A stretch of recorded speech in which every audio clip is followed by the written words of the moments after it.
प्रिय श्रद्धालुओं, जय श्री कृष्णा, जय श्री राम, जय श्री राधे राधे, जय श्री महाकाल।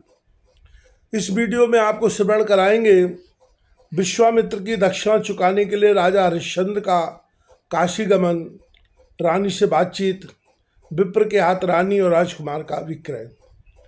राजा हरिश्चंद्र ने कहा, उत्तम व्रत का पालन करने वाले मुनिवर, मेरी प्रतिज्ञा है कि आपको बिना सुवर्ण दिए मैं भोजन नहीं करूँगा। आप विषाद ना करें। मेरा जन्म सूर्यवंश में हुआ है। मैं एक क्षत्रिय नरेश हूँ। मनुष्यों की अभिलाषा पूर्ण करने वाला राजस्व यज्ञ मेरे द्वारा संपन्न हो चुका है। स्वामिन, दुज-शतम इच्छानुसार दान देकर मैं नाही कैसे कर सकता हूँ। आपका ऋण चुकाना मेरे लिए परम कर्तव्य है। शांत रहिए, मैं आपको अभिष्ट सुवर्ण में अवश्य दूंगा। हाँ, जब तक मुझे धन न मिले तब तक कुछ समय के लिए आप कृपया प्रतीक्षा करें। विश्वामित्र बोले, राजन, फिर तुम्हें धन कहाँ से मिलेगा? राज्य हाथ से चला गया, खजानों पर तुम्हारा अधिकार रहा नहीं, अर्थ उपार्जन करने की साधनभूत सेना तुम्हारे पास रही नहीं। राजन, अब तुम्हें धन की आशा करना बिल्कुल व्यर्थ है। मैं क्या करूं? तुम निर्धन व्यक्ति को धन के लोभ से मैं पीड़ित भी कैसे करूं? अतएव राजन, कह दो, अब मैं नहीं दे सकूंगा। तब मैं धन पाने की अपनी बड़ी आशा छोड़कर चला जाऊंगा। राजेंद्र, मेरे पास सोना नहीं है, आपको क्या दूं? यूँ कहकर स्त्री और पुत्र के साथ अब तुम्हें इच्छानुसार चले जाना चाहिए। व्यास जी कहते हैं, राजन महाराज हरिश्चंद्र ने विश्वामित्र मुनि की यह बात सुनकर उत्तर दिया, ब्राह्मण, आप धैर्य रखें, मैं आपको धन अवश्य दूंगा। दुजवर मेरे पास और कुछ भी नहीं बचा है, यह सत्य है, परंतु स्त्री का और पुत्र का पवित्र शरीर तो अभिशेष है। इन्हें बेचकर मैं आपका ऋण अवश्य चुकाऊंगा। दुजेंद्र प्रभु, आप काशीपुरी में किसी ग्राहक का अन्वेषण कीजिए, स्त्री एवं पुत्र सहित मैं उसकी सेवा करूंगा। मुने, हम सब लोग उसके हाथ बिक जाएंगे। आप हमारे मूल से 2.5 भार सोना लेकर संतुष्ट हो जाए। इस प्रकार कहकर पत्नी और पुत्र के सहित राजा हरिश्चंद्र उस काशी में चले गए जहाँ स्वयं भगवान शंकर प्राण प्रिया उमा के साथ विराजते हैं। मन में आह्लाद उत्पन्न करने वाली उस दिव्य पुरी को देखकर राजा ने कहा, पुरी बड़ी ही देदीप्यमान है, इसके दर्शन पाकर मैं कृतार्थ हो गया। फिर वे गंगा के तट पर गए, स्नान और देवताओं का तर्पण किया। देवार्चन विधि संपन्न करके वे चारों ओर घूमकर देखने लगे। उस दिव्य काशीपुरी में जाने पर राजा ने सोचा, यह पुरी त्रिशूलधारी भगवान शंकर की संपत्ति है। दुख से अधीर होकर अत्यंत घबराए हुए राजा हरिश्चंद्र पैदल ही चलकर नगर में प्रविष्ट हुए थे। रानी साथ थी। काशीपुरी में प्रवेश हो जाने पर महाराज का मन कुछ आश्वस्त सा हो गया। इतने में दक्षिणा पाने की अभिलाषा रखने वाले मुनिवर विश्वामित्र सामने उपस्थित हो गए। मुनि को देखकर महाराज हरिश्चंद्र ने विनयपूर्वक नम्रता प्रदर्शित करते हुए दोनों हाथ जोड़ लिए और कहा, मुने, ये मेरे प्राण पुत्र और प्रिय पत्नी सबके सब सेवा में उपस्थित है। इनमें से जिससे आपका काम सध सके उसे ही आप शीघ्र स्वीकार कर लीजिए। मुनिवर, यदि हमें अन्य भी कोई कार्य होने की संभावना हो तो वह भी बताने की कृपा करें। विश्वामित्र बोले, राजन, तुम्हारा कल्याण हो। आज महीना पूरा हो रहा है। तुम्हें यदि अपनी प्रतिज्ञा याद हो तो प्रतिश्रुति दक्षिणा देने का भी प्रयास करो। राजा ने कहा, ज्ञान और तप के बल से शोभा पाने वाले ब्राह्मण, आज अवश्य महीना पूरा हो जाएगा, परंतु अभी आधा दिन अवशेष है। तब तक आप प्रतीक्षा करें, दूसरे दिन न रुकिएगा। विश्वामित्र बोले, महाराज, ऐसा ही हो, मैं फिर आ जाऊंगा, परंतु यदि उस समय भी तुम ना दे सके तो मैं तुम्हें शाप दे दूंगा। आगे की कथा वेदव्यासी भगवान श्रवण करा रहे हैं, आप श्रवण कीजिएगा। जब यूँ कहकर विश्वामित्र चले गए तब राजा हरिश्चंद्र ने सोचा, जिसे देने की प्रतिज्ञा कर चुका हूँ वह दक्षिणा इन मुनि को मैं कैसे चुकाऊं? कहीं से मेरे धनी मानी मित्र मिल जाए। अथवा इतनी संपत्ति ही मुझे कहाँ मिल जाए। किसी दुर्जन व्यक्ति के पास यदि धन का संग्रह भी हो तो उससे कैसे मांगूं। धर्मशास्त्रों में राजाओं के लिए निश्चित रूप से 3 वृत्तियां बताई गई हैं, अर्थात मांगना राजा का कर्तव्य नहीं है, और यदि दक्षिणा चुकाए बिना ही प्राण त्याग दूं तो विप्र की वृत्ति अपहरण करने के कारण मुझ अत्यंत अधम एवं पापी को कीड़े की योनि में जाना पड़ेगा, अथवा मैं प्रेत हो जाऊंगा। इससे अच्छा है कि मैं अपने को बेच ही डालूं। सूत जी कहते हैं, राजा हरिश्चंद्र व्याकुल होकर नीचा मुख किए सोच रहे थे। उनकी स्थिति अत्यंत दयनीय थी। उस समय रानी गर्म सांस लेती हुई गदगद वाणी में उनसे कहने लगी, महाराज चिंता छोड़कर अपने सत्य धर्म का पालन कीजिए, क्योंकि शत्रुरूपी धर्म से बहिष्कृत मनुष्य प्रेत के समान त्याज्य समझा जाता है। पुरुष व्याघ्र अपने सत्य वचन का पालन करना परम श्रेष्ठ है। पुरुष के लिए अब इससे बढ़कर कोई धर्म नहीं है। जिसकी बात मिथ्या हो उसके अग्निहोत्र, वेदाध्ययन और दान आदि की सभी क्रियाएं निष्फल हो जाती हैं। धर्मशास्त्रों में कहा गया है कि विवेकी पुरुषों के उद्धार में जैसे सत्य परम कारण है, वैसे ही दुराचारियों के पतन में असत्य। अश्वमेध और राजसू यज्ञ करने के पश्चात एक बार झूठ बोल देने से राजा की स्वर्ग से च्युत हो जाना पड़ता है। राजा हरिश्चंद्र ने कहा, गजगामिन वंश की वृद्धि करने वाला यह पुत्र विराजमान है ही, अतः जो भी इच्छा हो कहो, मैं उसे करने के लिए तैयार हूँ। रानी ने कहा, राजन आपकी वाणी असत्य नहीं होनी चाहिए। पुरुषों की स्त्रियां पुत्र प्रसव कर देने पर सफल हो जाती हैं, अतः आप मुझे धन देकर दूसरों को दे दें और उसी वित्त से विप्र की दक्षिणा चुकाने की कृपा करें। व्यासी कहते हैं, राजन पत्नी की यह बात सुनकर राजा हरिश्चंद्र अचेत हो गए। फिर मूर्छा दूर होने पर अत्यंत दुखी होने के कारण विलाप करते हुए कहने लगे, भद्रे, यह बहुत ही दुखद विषय है जो तुम्हारे मुख से ऐसी बातें निकल रही हैं। तुम्हारे मुस्कान भरे वचन क्या मुझ पापी को याद नहीं है? हाँ, शुचि स्मृते, मैं तुमको बेच डालूं, तुम्हें ऐसी बात नहीं कहनी चाहिए।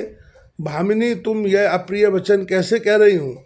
राजन, स्त्री के बेचने की बात सामने आने पर महाराज हरिश्चंद्र के धैर्य का बांध टूट गया। उपयुक्त बातें कहकर वे भूमि पर गिर पड़े और उन्हें जब मूर्छा आ गई, उन्हें पृथ्वी की गोद में मूर्छित पड़े देखकर राजकुमारी के दुख की सीमा नहीं रही।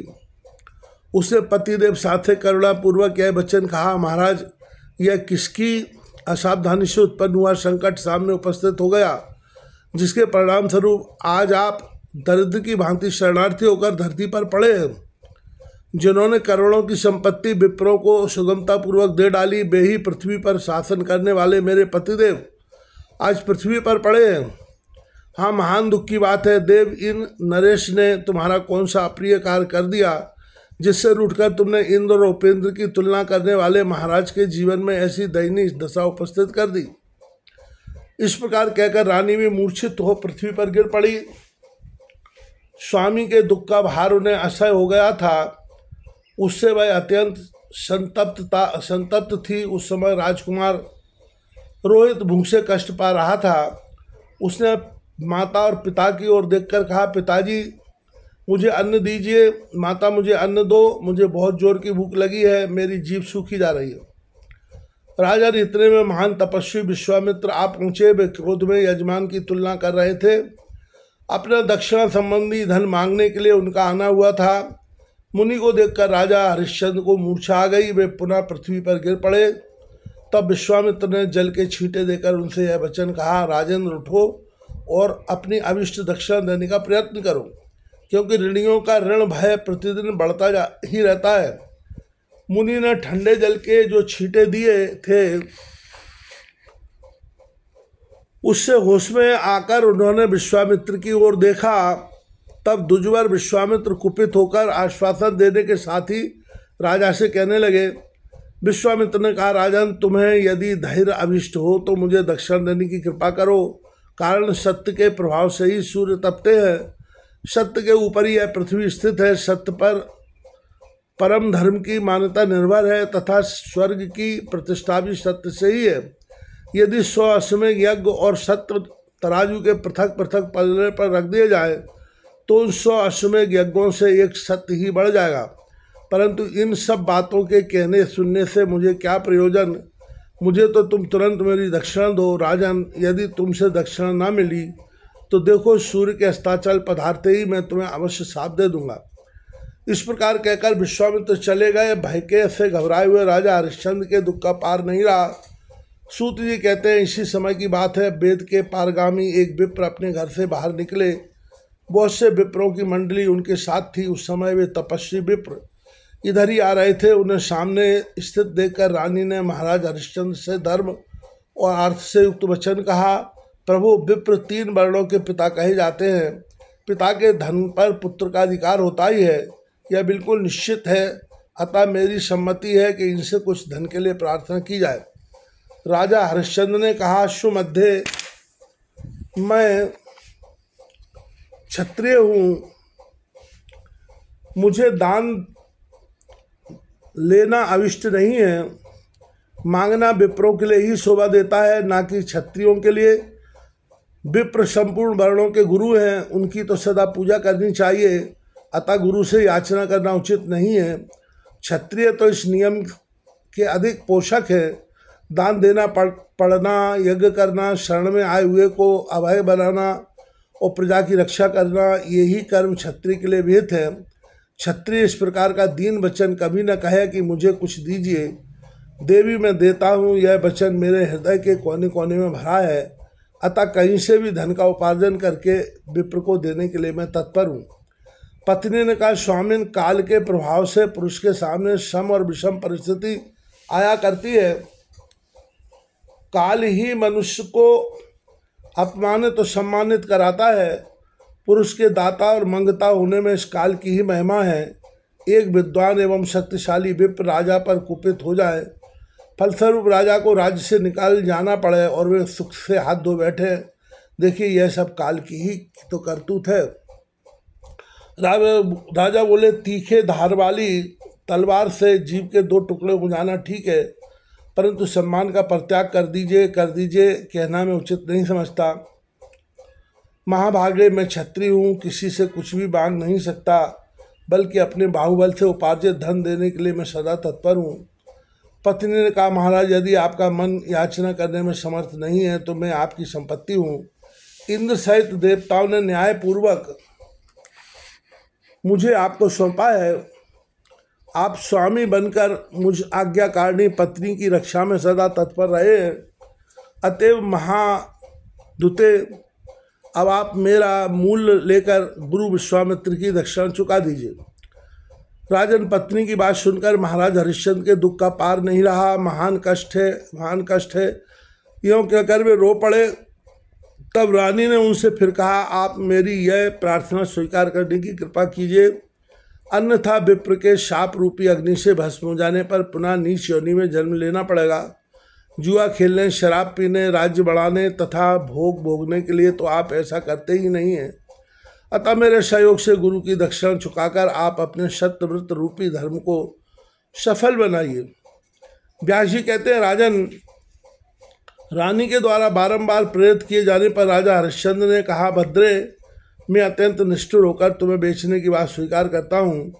यदि ऐसे परम निर्दय वचन कहने के लिए तुम्हारी वाणी तत्पर है तो जिसे नीच से नीच व्यक्ति भी नहीं कर सकते, वह जघन्य काम मेरे द्वारा होने जा रहा है। इस प्रकार कहकर महाराज हरिश्चंद्र नगर में चले गए। वहाँ तमाशा दिखाने का एक स्थान निश्चित था, वहीं अपनी धर्मपत्नी को उन्होंने बैठा दिया। उस समय महाराज की आंखों से आंसू गिर रहे थे, कंठ रुका जाता था। वे बार बार लोगों को संबोधित करके बोले, नागरिकों, आप सब लोग मेरी बात सुनने की कृपा करें। मेरी यह पत्नी मुझे प्राणों के समान प्रिय है, परंतु यदि किसी को इससे दासी का काम लेने की आवश्यकता हो तो कहे, मैं जो भी उचित धन पा सकूं उतने में यह तुरंत बिक सकती है। वहाँ पर बहुत से विद्वान पुरुष थे। उन्होंने राजा से पूछा, अजी पत्नी को बेचने के लिए आए हो, तुम कौन हो?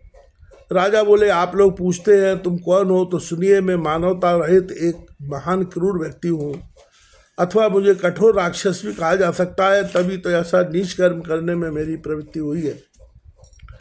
व्यास जी कहते हैं, राजन, यह शब्द सुनकर विश्वामित्र बूढ़े विप्र का रूप धारण करके अकस्मात सामने उपस्थित हो गए और बोले, मैं धन देकर इस दासी को खरीदने के लिए तैयार हूँ, अतः मुझे दे दो।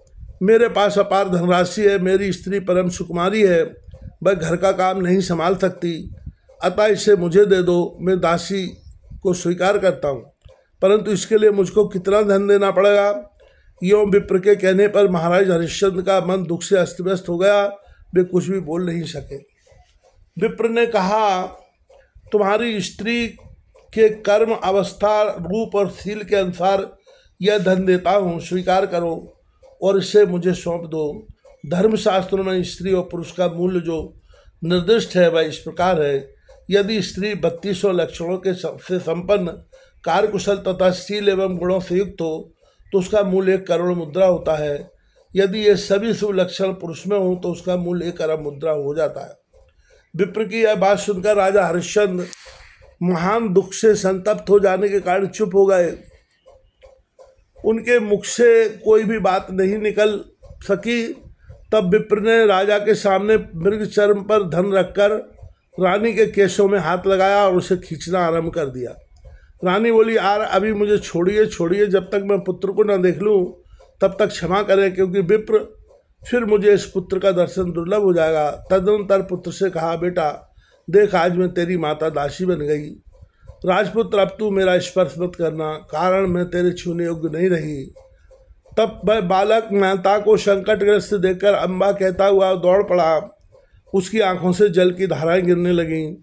जब कौए के पंख के समान काले केस वाला वह राजकुमार रानी का वस्त्र पकड़कर गिरते पड़ते साथ जाने लगा, तब विप्र ने उसे डांटा। फिर भी वह बालक अम्बा अम्बा कहता माता को छोड़ न सका। रानी ने कहा, नाथ आप मुझ पर कृपा करके इस बालक को भी खरीद लीजिए, क्योंकि मैं खरीदी हुई होने पर भी इसके बिना सुचारू रूप से आपका कार्य सिद्ध नहीं कर सकूंगी। प्रभु, मैं मंदभागिनी हूँ, अतः मुझ पर इस प्रकार की कृपा अवश्य करें। सूत जी कहते हैं, उसी तरह बालक के मूल्य का धन भी सामने एक वस्त्र पर पुनः फेंक कर माता सहित राजकुमार को विप्र ने खरीद लिया। दोनों एक से हो गए। फिर बड़े हर्ष के साथ रानी को लेकर विप्र तुरंत अपने घर की ओर चल दिया। उस समय रानी की स्थिति बड़ी दयनीय थी। उसके नेत्र जल से भर गए थे। उसने जाते समय राजा की प्रदक्षिणा की और दोनों घुटनों के सहारे झुककर प्रणाम किया। साथ ही वह वचन बोली, यदि मैंने दान दिया हो, यज्ञ किया हो तथा मेरे व्यवहार से विप्र तृप्त हुए हों तो उस पुण्य के प्रभाव से महाराज हरिश्चंद्र मुझे पुनः शीघ्र ही पति रूप से प्राप्त हो जाए। राजा रानी के प्रति प्राणों से भी बढ़कर गौरव बुद्धि रखते थे। ऐसी भार्या को पैरों में पड़ी देखकर हाँ हाँ करते हुए रो पड़े। उनकी संपूर्ण इंद्रियों में घबराहट उत्पन्न हो गई। वे कहने लगे, सत्य और शील आदि गुणों से संपन्न यह भार्या मुझसे पृथक होकर कैसे जा रही है? वृक्ष की छाया वृक्ष को छोड़कर चली जाए, यह कदापि संभव नहीं है। इस प्रकार परस्पर घनिष्ठ प्रलय प्रकट करके राजा रानी से कहने के पश्चात राजा ने पुत्र के प्रति यह वचन कहा, बेटा तू मुझे छोड़कर कहाँ जाएगा? फिर मैं किस दिशा में जाऊँगा और कौन मेरा दुख दूर करेगा? दुर्जय राज्य छोड़ते तथा वनवासी होने से भी मैं महान दुखी हूँ। पुनः पुत्र वियोग भी कष्टप्रद हो रहा है।